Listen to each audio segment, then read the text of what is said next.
Zoom ra xa xíu. Rồi, đây nấm trứng gà này. Đây là nấm trứng gà. Đây là nấm tàu này. Zoom ra xa xíu nha. Nấm tàu này. Đây nấm tàu này, đây cây non, đây cây già này. Đây là nấm kaki này. Nấm kaki siêu to khổng lồ này.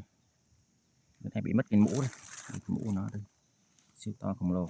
Còn đây là nấm sữa. Đây là rau má này. Rau má với cả đọt mát mát này. Rồi nấm sữa này, zoom vào đây con. Đó. Tuôn. Khô rồi. Rồi thấy không? Đó, nấm sữa thì khi mà mình bấm vào đây thì nó ra sữa. Bấm vào đây thì nó sẽ ra sữa. Mọi người thấy sữa nó chảy ra không? Đây. Đây.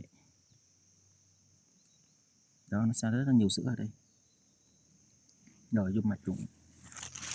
Đây là thành quả sáng giờ. Cũng được một ít. Có cả nấm đỏ nữa nè. Có cả nấm đỏ nữa.